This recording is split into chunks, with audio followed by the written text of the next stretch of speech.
కంచెగల తోటలోనా నన్ను స్థిరపరచినందునా, కంచెగల తోటలోనా నన్ను స్థిరపరచినందునా, కృప వెంబడి కృపను పొందుచు, కృపలో జయ గీతమే పాడుచు, కృప వెంబడి కృపను పొందుచు, కృపలో జయ గీతమే పాడుచు, కృపలో జయ గీతమే పాడుచు.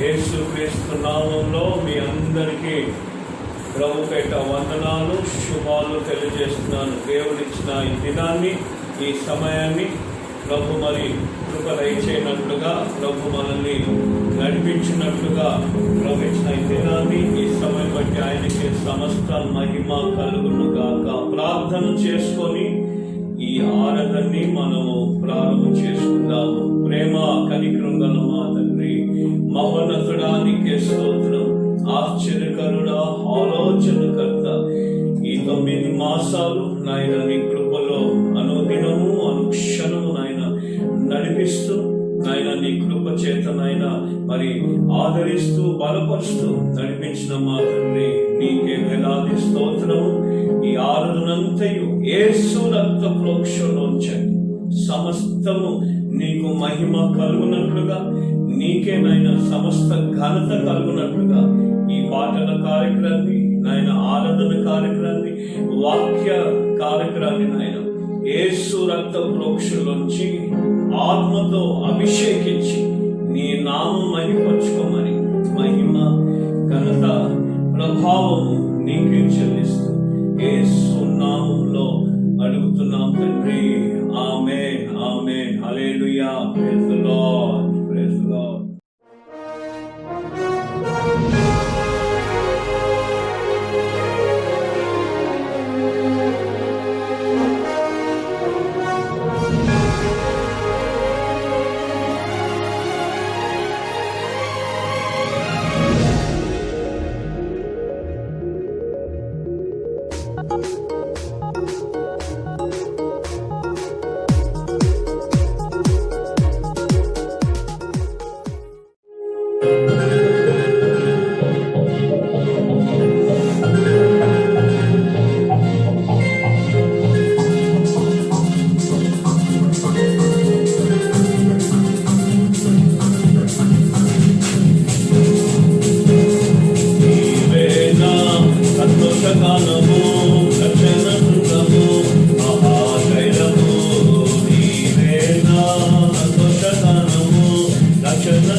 నడిపించుచున్నావు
शाम के मेरा ले चल मुझे, ले चल मुझे, ले चल मुझे, ले चल मुझे, ले चल मुझे, ले चल मुझे, ले चल मुझे, यीशु तो है यहाँ, मुझे कौन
కుమార పరిశుద్ధాత్మ దేవునికే స్తోత్రము. హల్లెలూయా, హల్లెలూయా.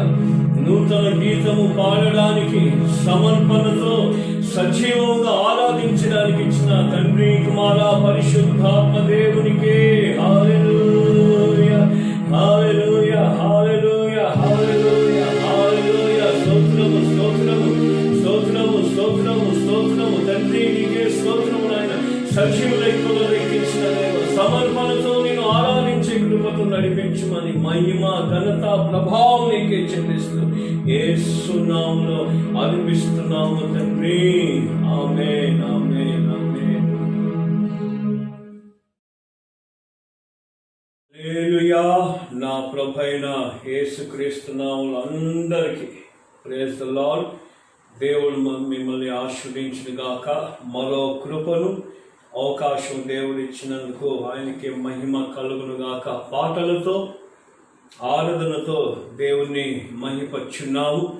దేవుని వాక్యంలో మనము నేరుగా వెళ్ళిపోదాము. మరి ప్రభు అయిన యేసుక్రీస్తు మన రక్షకుడైన దేవుడు మన జీవితాలకి మన కుటుంబాలకి ఆయన కంచె వేసి ఉన్నాడు. ఆ కంచె మరి మనకును మనకు కలిగిన సమస్తానికి దేవుడు ఒక కంచె వేసాడని మనము బైబిల్లో దేవుని యొక్క వాక్యంలో మనము చదువుతాం. చూడండి, యోబు గ్రంథము 1వ అధ్యాయము 10వ వచనము నేను చదువుతాను, దయచేసి ఆలకించండి. యోబు గ్రంథము 1వ అధ్యాయము 10వ వచనం.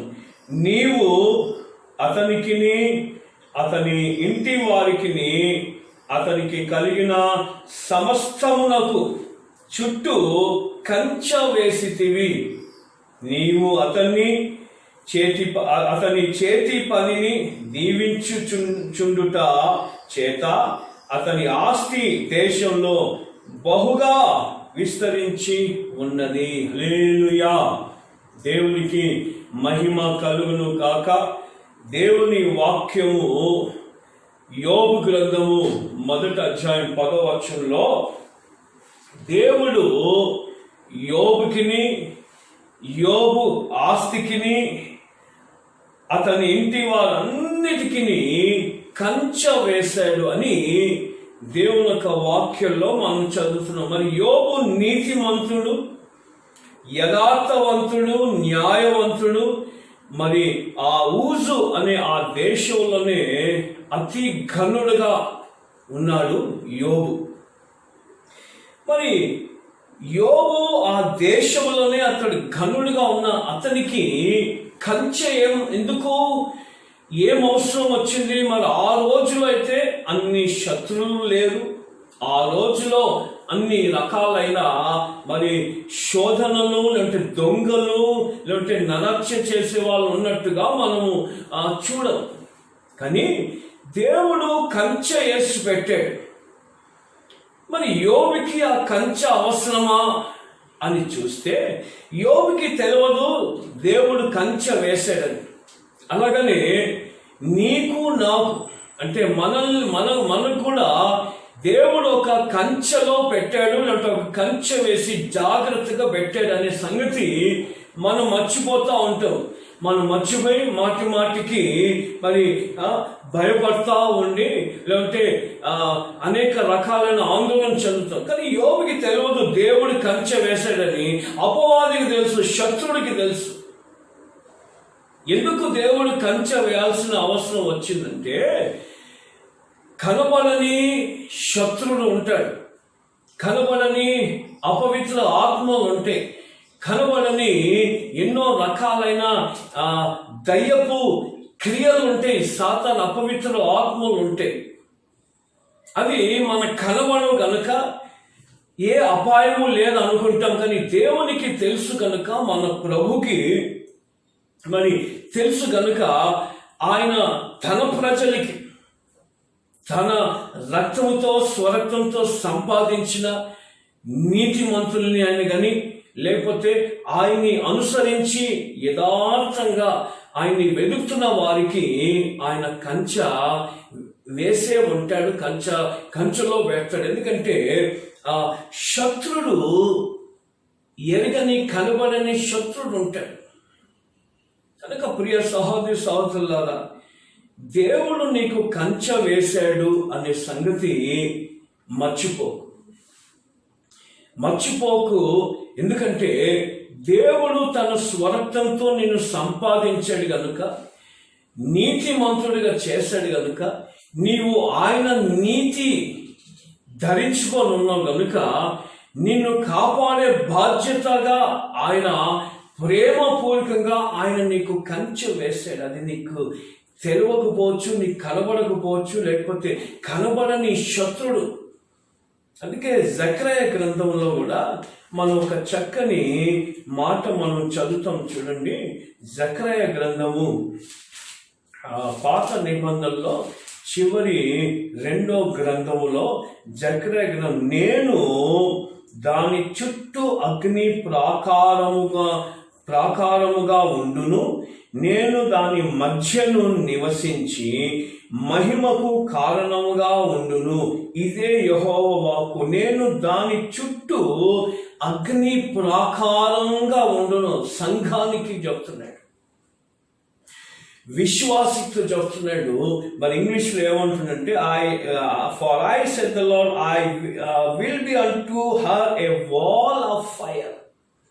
అగ్ని ప్రాకారముగా అంటే నీకు కంచె దేవుడు ఎలా వేస్తాడంటే, ఎందుకు వేసాడు? ఎందుకంటే ఆయన నిన్ను ప్రేమిస్తున్నాడు కనుక నిన్ను కాపాడుటకు. అంటే నీవు చూడని ఆ శత్రుడు, అంటే అనేక శత్రువులు మనం వెంట ఉంటారు. అంటే చూడండి, ఈ అపవిత్ర ఆత్మలు అనేక సార్లు నిరాశం కలగచేసి దేవుణ్ణి వెంబడించకుండా, దేవుని వెంబడించే వారు వెంటనే ఉంటాయి. బాగా గమనించండి, అపవాది యోబు నీతిమంతుడు కనుక, దైవ భక్తుడు కనుక ఏమి చేసినా దేవుని మాత్రం వదలట్లేదు. అపవాది కూడా అనేక ప్రయత్నాలు చేస్తాడు. ముందు నీ మనశ్శాంతి తీసేస్తాడు. ఎందుకంటే నువ్వు దేవుణ్ణి ఏదైనా కానీ ఆరాధించకుండా ఉండాలి.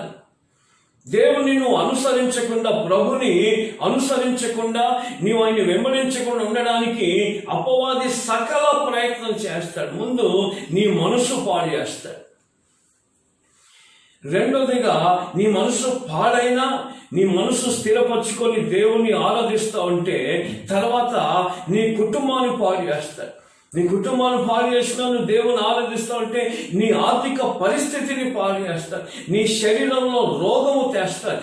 ఏ విధము చేతైనా వాని ప్రయత్నం ఏంటంటే, నీవు దేవుని వెంబడించొద్దు, యేసయ్యను నువ్వు ఆరాధించొద్దు. అంతే.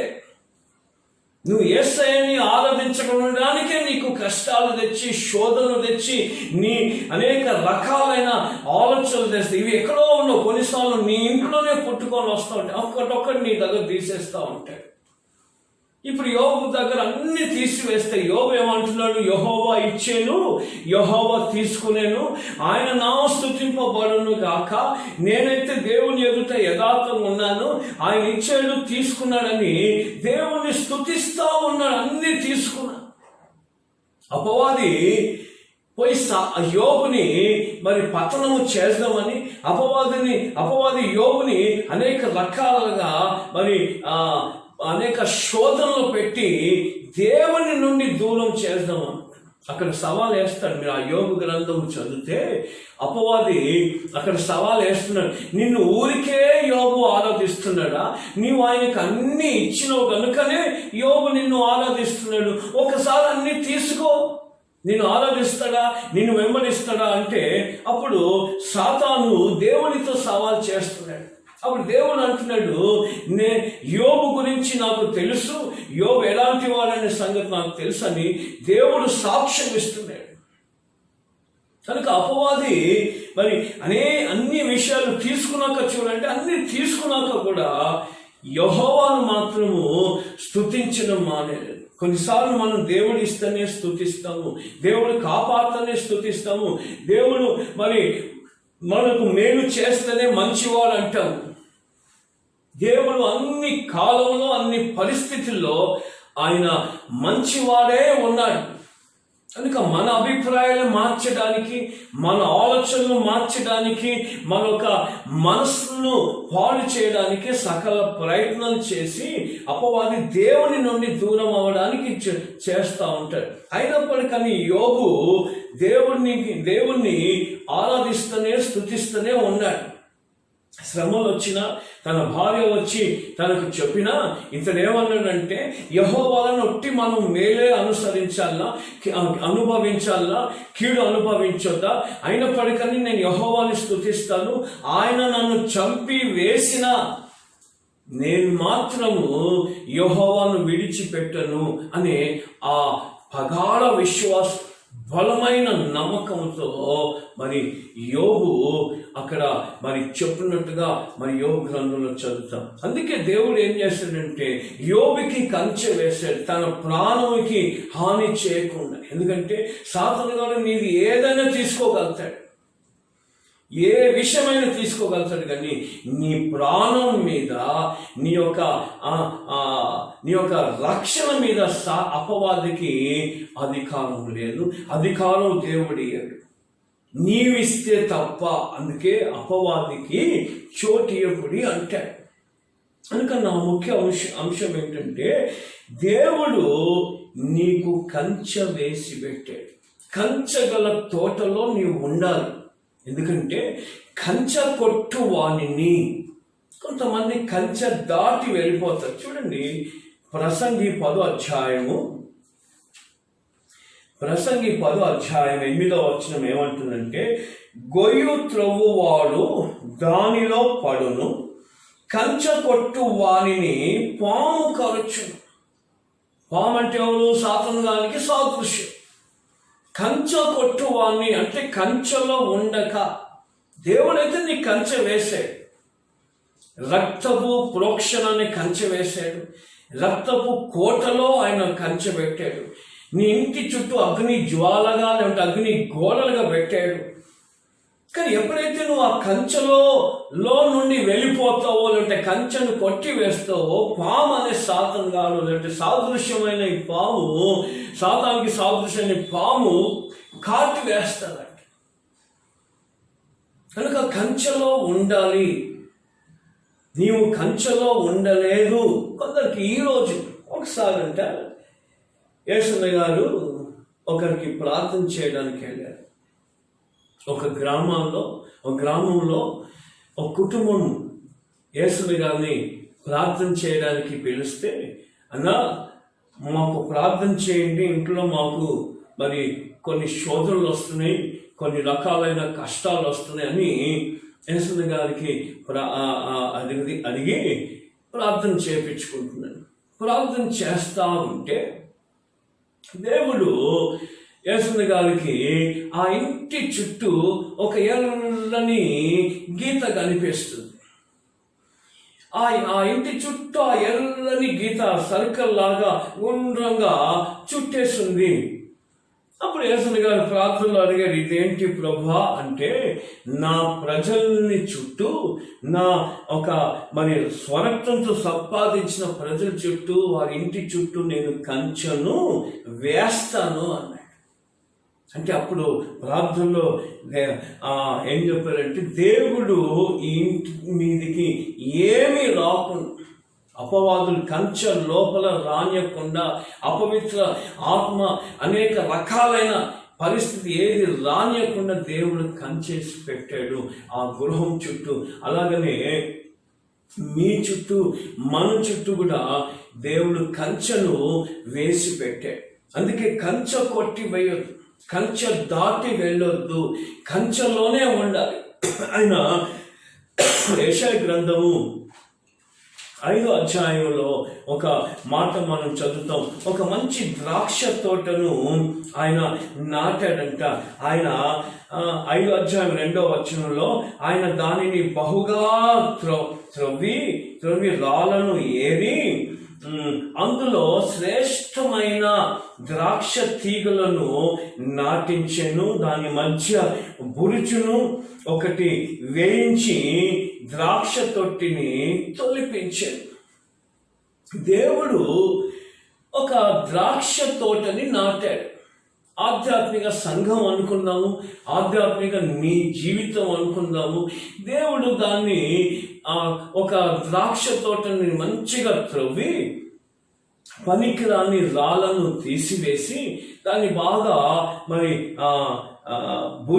దాని మధ్యలో బుర్జేసి దాన్ని తవ్వి ఒక మంచి ద్రాక్ష తోటగా దాన్ని నాటాడు, కంచె వేశాడు. ఇప్పుడు ఎందుకు దేవుడు కంచేశాడు?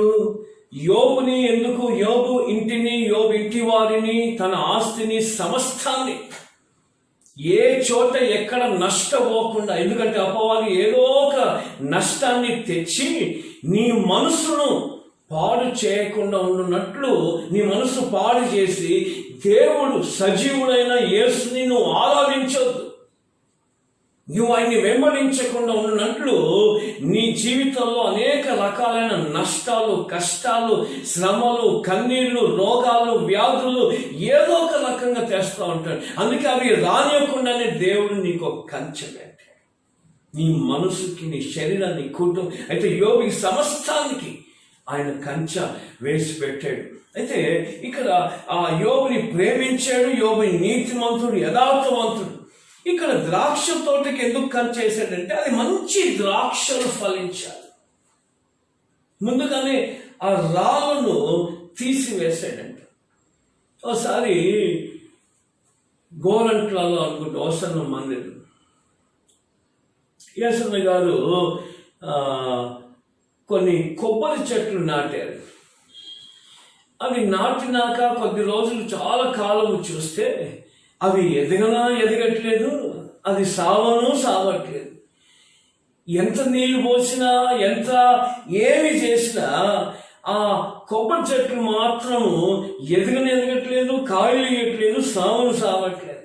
ఎందుకబా అని అనుకుంటా ఉన్నాను. అయితే ఈ చెట్ల శాస్త్రం చదివిన ఒక వ్యక్తి, విశ్వాస యేసన్న దగ్గర వచ్చారండి ప్రార్థన చేయించుకున్నారు.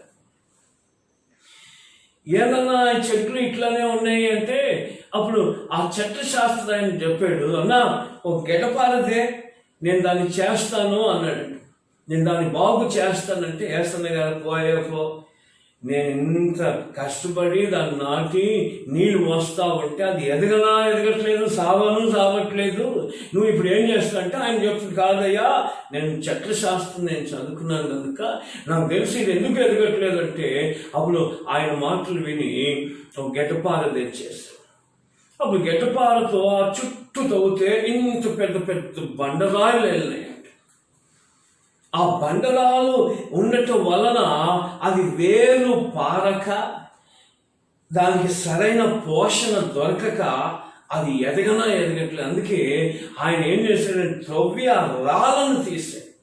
దాని తర్వాత చూడాలని కొంతకాలమైన అప్పుడు చూశాడు ఎందుకు దేవుడు త్రవ్వి రాళ్ళను తీశాడంటే ఈ రాళ్ళనే కొన్ని మన జీవితాల్లో ఎదగనీయకుండా చేస్తూ ఉంటాయి.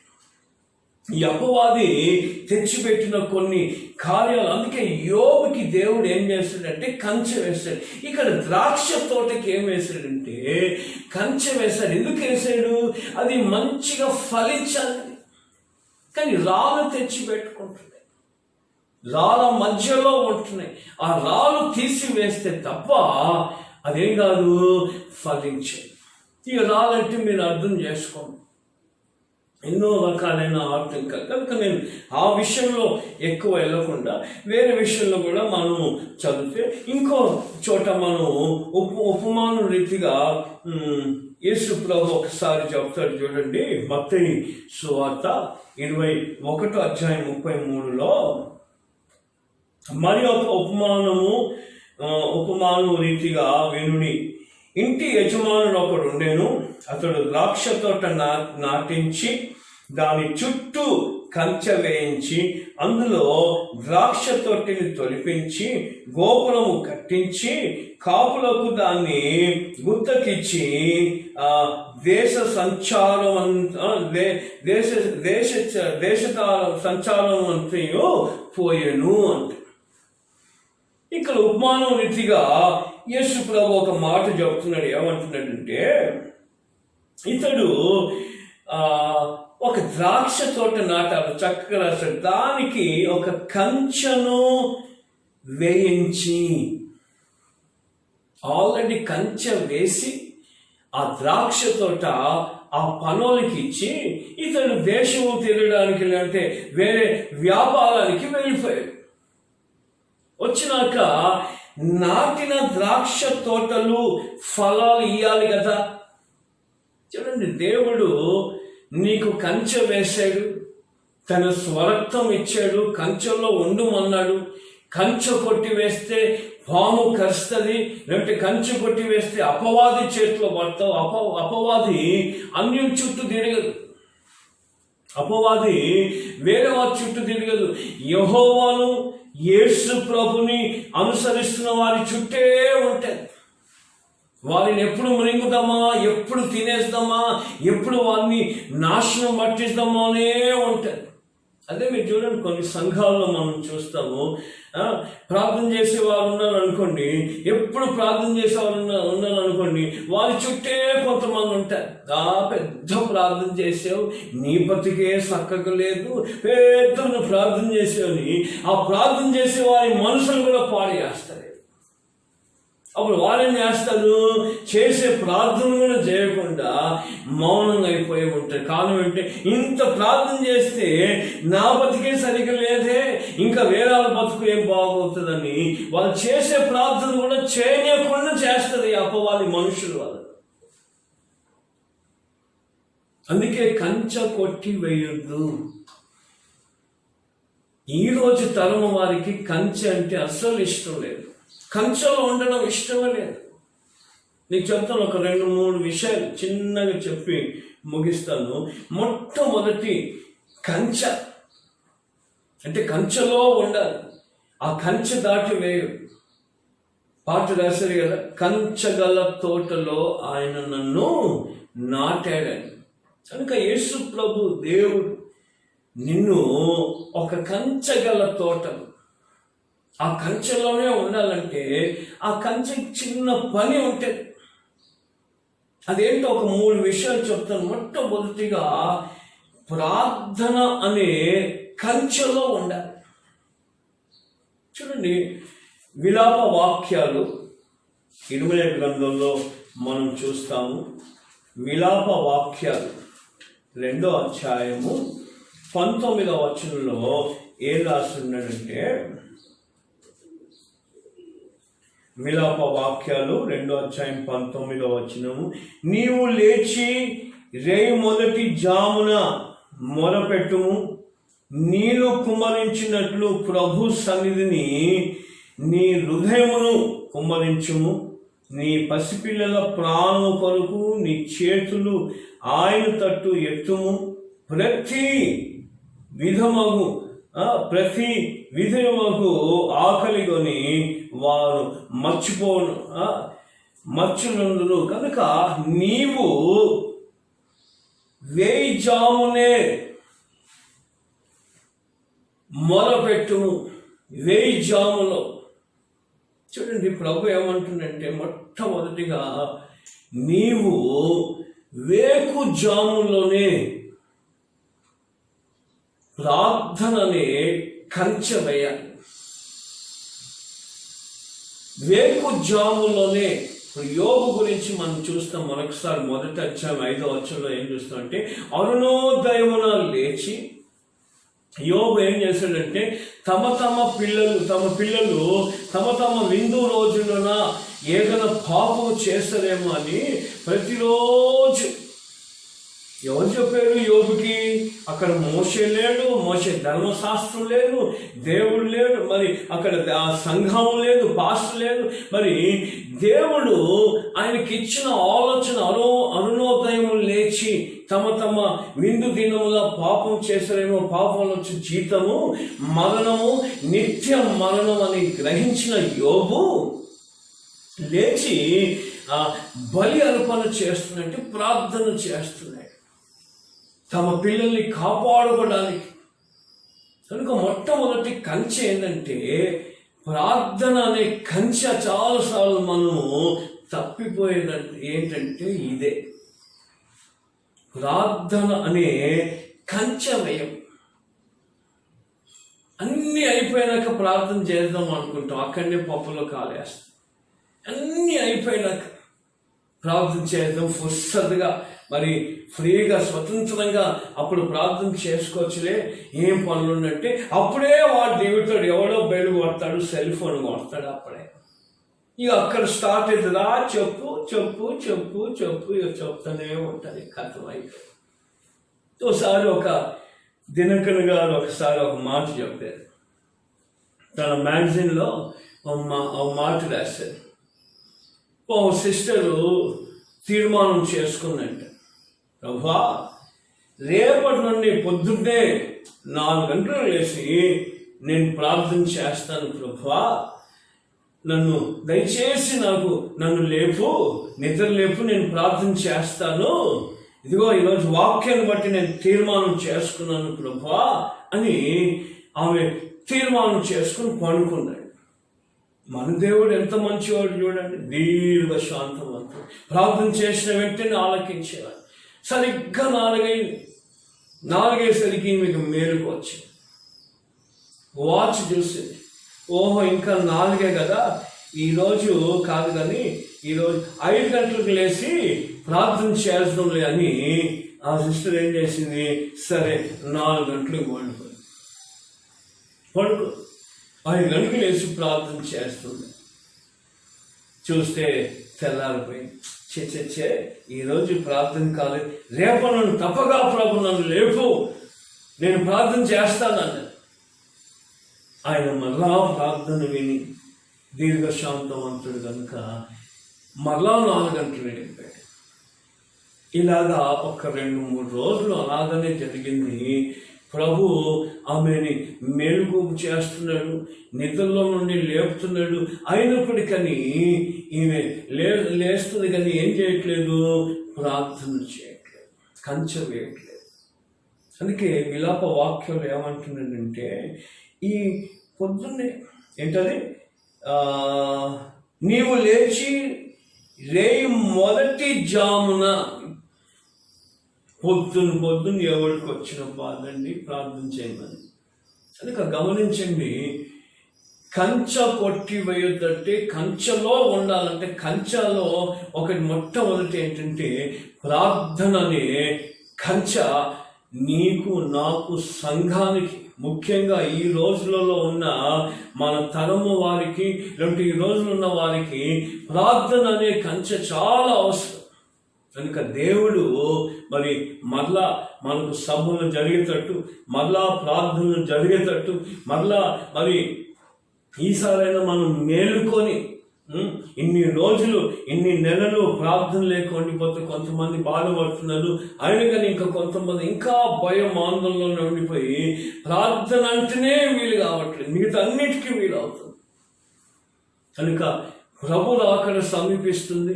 ఈ ప్రార్థన అనే కంచెలో ఉండడానికి ప్రభు మనకు సహాయం చేసి, ప్రార్థన అనేది మనం కలిగి ఉన్నాము. ప్రార్థనతో రెండో విషయం ఏంటంటే ప్రతిష్ట అనే కంచె. కొన్నిసార్లు ప్రార్థన చేస్తాము, మంచిదే. ప్రార్థనలో సమయం గడుపుతాం, మంచిదే. ప్రార్థన వచ్చినాన్ని మాటలు పలుకుతాము, ప్రార్థన చేస్తాము, విశ్వసిస్తాము, దేవుని ఆరాధిస్తాము, మంచిదే. అయితే ప్రార్థనతో పాటు అందులో ఒక ప్రతిష్ట కూడా అవసరం ఉంటుంది. ఎందుకంటే ప్రతిష్టార్పణలు అని మనం చూస్తాం.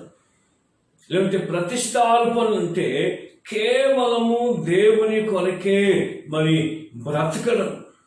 చూడండి, న్యాయాధిపతులు 10వ అధ్యాయంలో ఒక మాట మనం 10వ అధ్యాయం 21-22 వచనంలో మనం ఒక మాట చదువుతాం. న్యాయాధిపతులు 16వ అధ్యాయము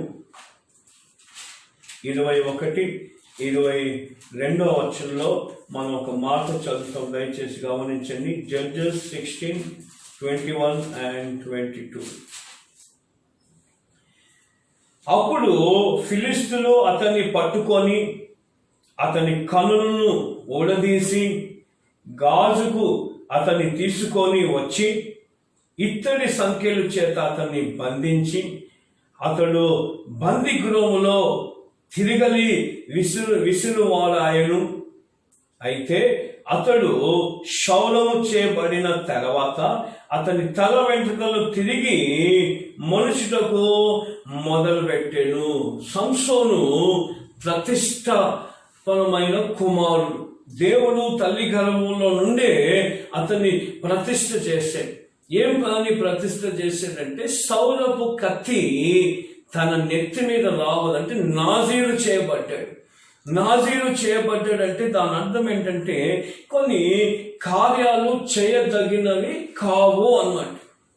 కొన్ని పౌలు అంటాడు కదా, కొన్ని చేయదగినవి కొన్ని చేయకూడనివి ఉన్నాయి, అయినప్పటికీ నేను అన్ని విషయంలో మితంగా ఉన్నాను అని పౌలు చెప్తా ఉన్నాడు. అలాగే ఇక్కడ సంసోనికి దేవుడిచ్చిన ప్రతిష్ట, ఆ ప్రతిష్ట ఏంటంటే దేవుని కోసమే ఇతడు త్యాగం, మరి నాజీరు చేయబడ్డాడు కనుక నాజీరుగానే ఇతడు ఉండాల్సింది. నాజీరుగా లేడు కనుకనే ఆ ప్రతిష్టని పోగొట్టుకున్నాడు. అంటే రహస్యాన్ని అనేక సార్లు మనం ప్రతిష్ట అంటే దేవుని కోసం కేటాయించింది దేవునికి అనిపించకుండా.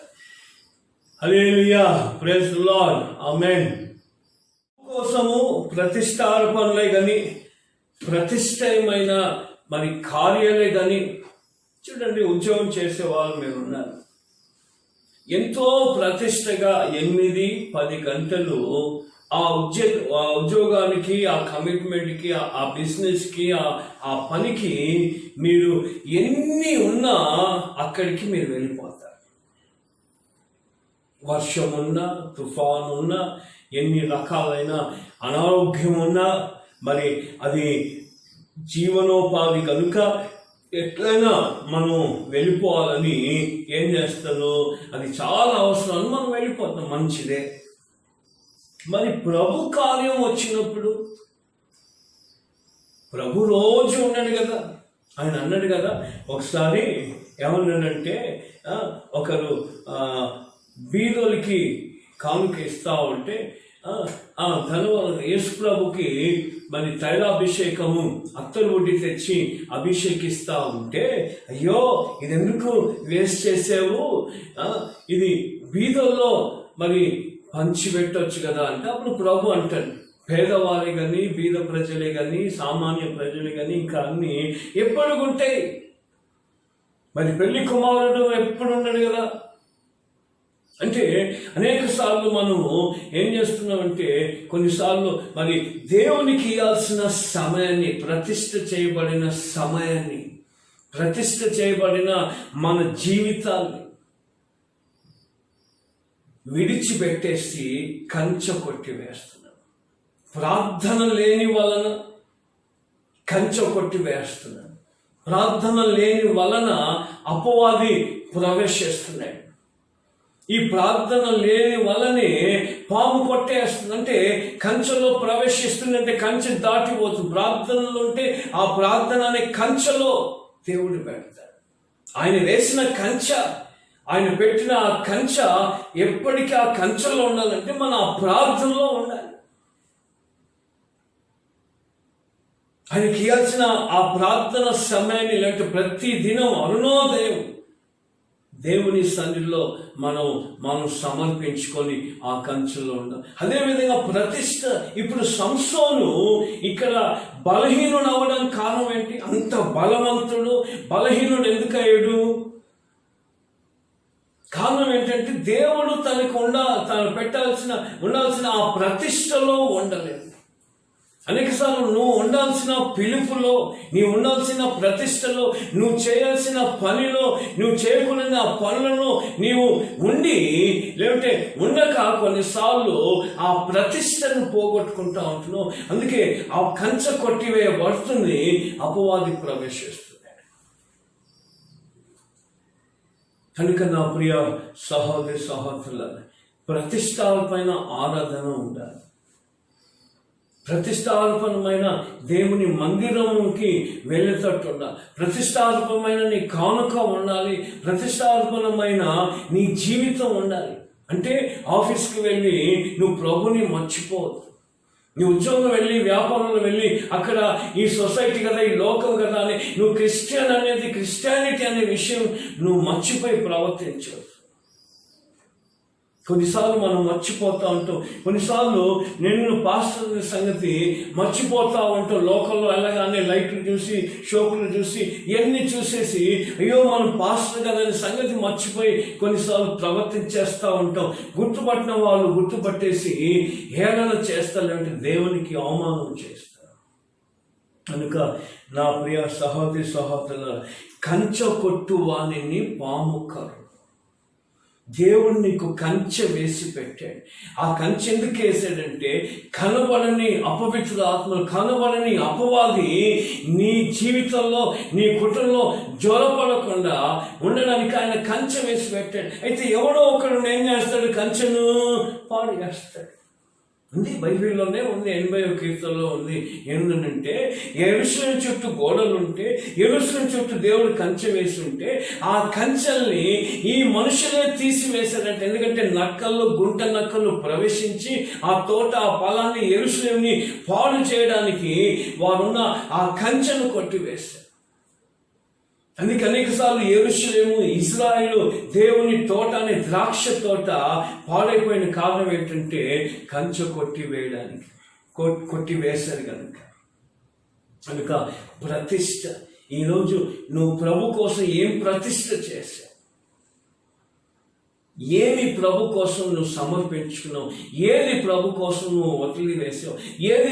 ఏ విషయంలో నువ్వు ప్రతిష్ట కలిగి ఉన్నావు?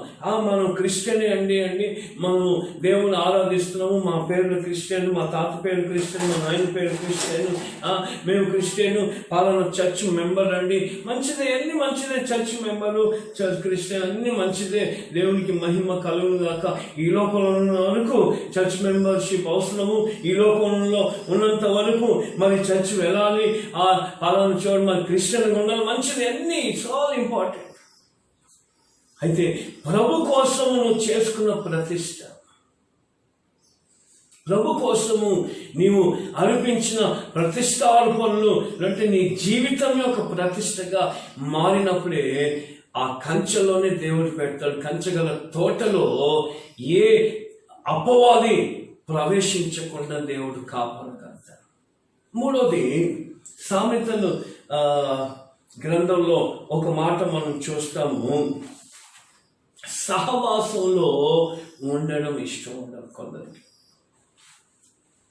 సహవాసం అంటే అపోస్తుల సహవాసం ఎందును, అపోస్తుల బోధ ఎందును, అంటే సంఘము, ఆరాధన, ప్రార్థన. అంటే కొన్ని చోట్ల మనం చూస్తాం చూడండి, ఎక్కడైనా ప్రార్థన సంఘం అంటే అందరూ కలిసి వచ్చేస్తారు, ఆరాధిస్తారు, పాటలు పాడతారు, దేవుని మహిమపరుస్తారు. మరి ప్రభు కార్యం ఎవరి పని వాళ్ళు చేసుకుని వెళ్ళిపోతూ ఉంటారు. కొంతమంది ఉంటారు చూడండి, తుమ్మితే ఊడిపోయి ముక్కులు ఉంటాయి, మాకు చెప్పలేదండి ప్రార్థనని, మాకు చెప్పలేదండి, అయ్యో మేము రామా, ప్రార్థన అంటే మాకు ఇష్టం లేదా అని ఏం చేస్తారంటే వీళ్ళు పోయేవారిని పోనీయరు, ప్రార్థన చేసుకునే వాళ్ళని కూడా ప్రార్థన చేయాలి. నేనే పోవట్లే, నువ్వు పోతావా, నేనే పోవట్లే, నువ్వేం చేస్తావు అని సహవాసంలో ఉండనీయకుండా చేస్తారు. ఇప్పుడు ఒకడు ఉన్నాడండి బైబిల్లో, ఈయనెవడంటే యెరూషలేములో నుండి యెరికోకి దిగి వెళ్ళాడని బైబిల్ రాశాడు. లూకా సువార్తలో ఉంటుంది. యెరూషలేములో నుండి యెరికోకి దిగి వెళ్ళాడంటే అంటే అర్థం ఏంటి? యెరూషలేము కొండపైన ఉన్నది, ఉన్నతమైన స్థలంలో ఉన్నది. యెరికో ఏడ ఉంది? కింద ఉంది అన్నమాట. శపింపబడిన స్థలం అని బైబిల్ చెప్తుంది. అంటే ఇజ్రాయెల్ యొక్క పద్ధతులు, దేవుడిచ్చిన నియమాలు శాసనాలు అవే పాటించాలి. కానీ మరి ఇంకో దేశం యెరికోలో ఉన్న వాటిని వీరు పాటించొద్దు అని ప్రభు చెప్పాడు. వాళ్ళని ద్వేషించదు కానీ వాటిని మీరు ఏం చేయొద్దు, పాటించొద్దు. వీడు ఎవడో కానీ ఏం చేశాడంటే యెరూషలేములో ఉండి ఉండి ఉండి ఉండి ఉండి ఆ సహవాసాన్ని వదిలిపోయాడు. ఆ సహవాసాన్ని వదిలి ఎరికో వైపు పోతా ఉంటే ఏమైందంటే దొంగల చేతిలో చిక్కాడు. ఇప్పుడు దొంగ ఎవరు? దొంగ ఎందుకు వస్తాడు? దొంగతనమును, నాశనమును, హత్యను చేయడానికి వస్తాడు. ఈ దొంగల చేతిలో పడిన వాళ్ళు ఏం చేశారంటే వాళ్ళని దోచుకొని కొట్టి ఏం చేశారు, లాస్ట్కి కొర ప్రాణంలో వదిలేసి వెళ్ళిపోయారు. చాలా మంది ఒక సహవాసంలో ఉండక ఈ మధ్య అనేక రకాలైన సహవాసాలు అయిపోయాయి. అనేక రకాలైన అన్ని మంచిదే, అన్ని చూడండి. 10 రోజులు 10 హోటల్లో మీరు భోజనం చేయండి. నేను చెప్తాను, 10 రోజులు 10 హోటల్లో 10 రకాలైన భోజనం చేయండి. మీకు ఇమ్యూనిటీ పవర్ వస్తుందో లేదో చూసుకోండి. నేను చెప్తాను, ఉన్న ఇమ్యూనిటీ పవర్ కూడా పోతుంది. ఈ రోజులో ఒక్క కట్టుబడిలో వెళ్ళాలని లేదు. ఏది నచ్చిందో, ఏది మంచిగా ఉందో, ఏది రుచిగా ఉందో కనబడిన వెంటనే ఇది అందంగా ఉందని ఏం చేస్తున్నారంటే దాని చుట్టూ వెళ్ళిపోతూ ఉంటారు. అంటే ఎవరికి ఏది అనుకూలంగా ఉందో అలాగ వెళ్తున్నారు, కానీ సహవాసం అనే కంచెలో ఉండట్లేదు. మళ్ళా చెప్పేది ఏంటంటే మేము సంఘానికి వస్తున్నాము, మాకు ఇవి లేదు అవి లేదు అని అనేక రకాలుగా సహవాసంలో ఉండరు, ఇతరులు కూడా ఉండనియరు.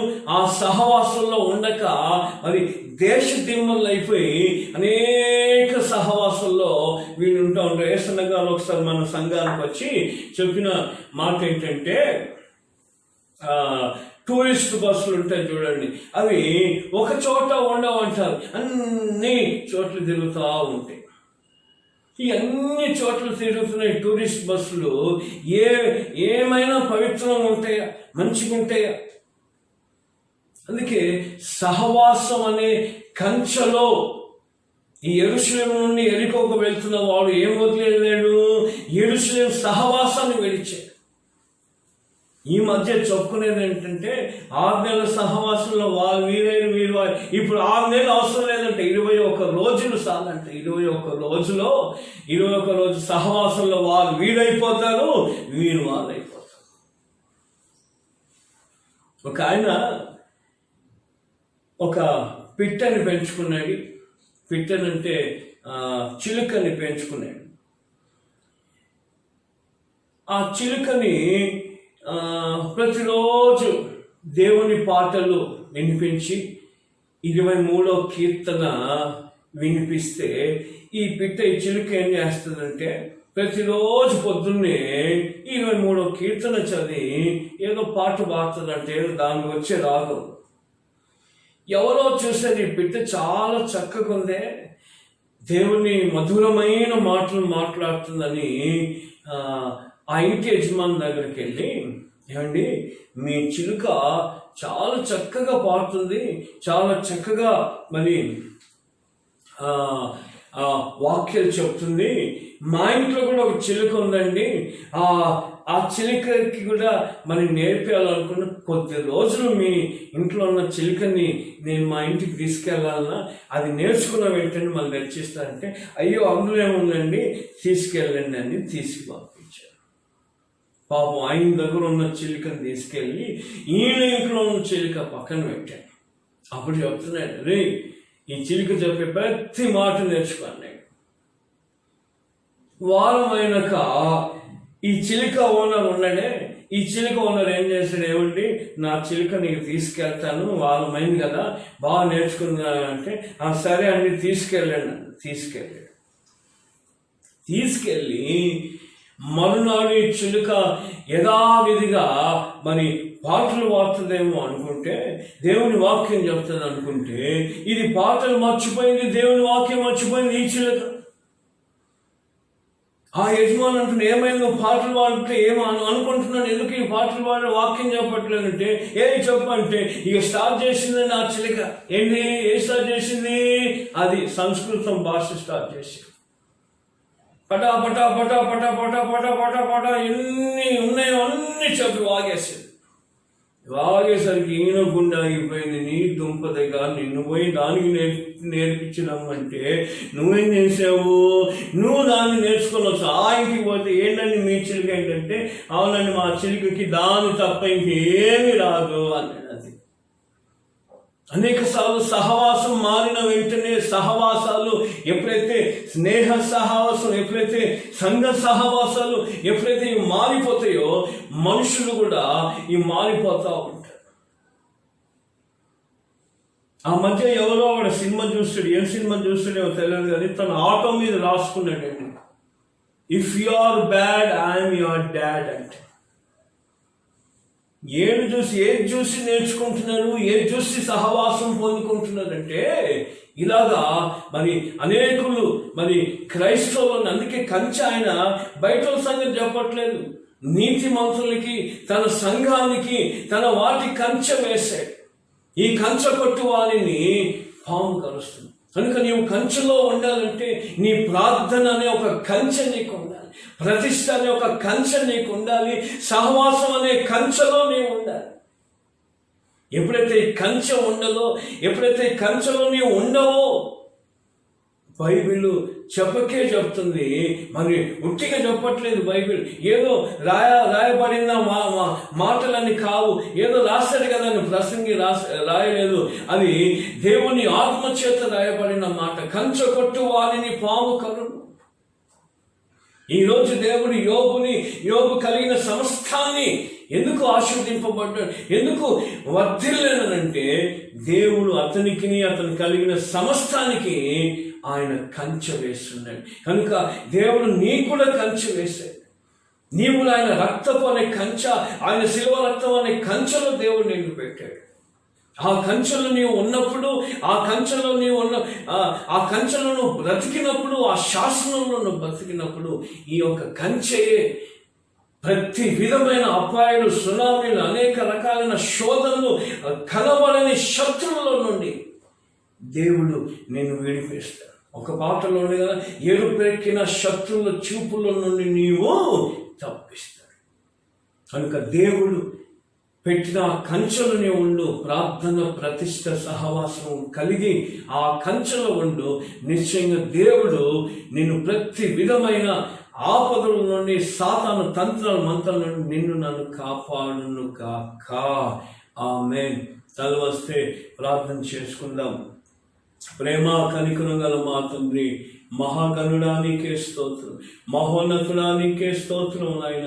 ఇదిగో యేసు నామములో నీ పాదసల్లో వస్తూ ప్రభా మా తండ్రి, అవును తండ్రి, మాకును సంఘానికి నాయనను సృష్టించినప్పుడే, ఈ ప్రపంచంలో తెచ్చినప్పుడే మాకు మా కలిగిన ప్రతి వాటికి నాయన నువ్వు కంచె వేసావు.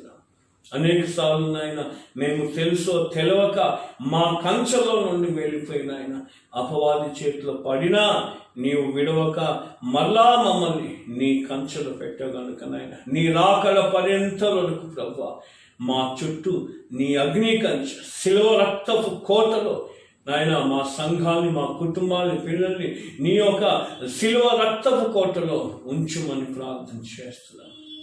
వీక్షిస్తున్న వారు దూరాన సమీపాన ఉన్న ఒక్కరొక్కరిని నీ కృపలో జ్ఞాపకం చేసుకోండి నాయన. పాడిన పాటలే కానీ నాయన, ఆరాధనే కానీ, వాక్య భాగమే కానీ నీవు ఆశీర్వదిస్తే తప్ప మరి అది ఆశీర్వదింపబడదు. కనుక ఎవరికి ఏ అక్కరుందో, ఏ అవసరం ఉందో, ఏ పరిస్థితుల్లో ఉన్నారో ప్రభు ఒక్కరొక్కరిని నీవు ఆశీర్వదించి వారిని కంచెలు పెట్టి నాయన కనబడని శత్రువుల నుండి, కనబడని అపవిత్రాత్మ నుండి, తంత్రాల మంత్రాల నుండి నాయన నీ సంఘాన్ని, నీ ప్రజల్ని విడిపించి కాచి కాపాడుమని యేసు నామంలో, యేసు రక్తపు ప్రోక్షలు నాయన మా సంఘాన్ని, కుటుంబాన్ని, పిల్లల్ని సమర్పిస్తూ నీ కంచెలో ఉంచి నడిపించమని మహిమ, ఘనత, ప్రభావం నీకే చెల్లిస్తూ యేసు నామములో అడుగుతున్నాం తండ్రి. ఆమేన్. మన ప్రభు అయిన యేసుక్రీస్తు కృప, తండ్రి అయిన దేవుని ప్రేమ, పరిశుద్ధాత్మ కాని సహవాసం సంఘంతో మనతో ఇప్పుడును ఆయన రాకడ పర్యంతం తోడే ఉండును గాక. ఆమేన్. ఆమేన్. Praise the Lord. దేవుడు మిమ్మల్ని ఆశీర్వదించును గాక.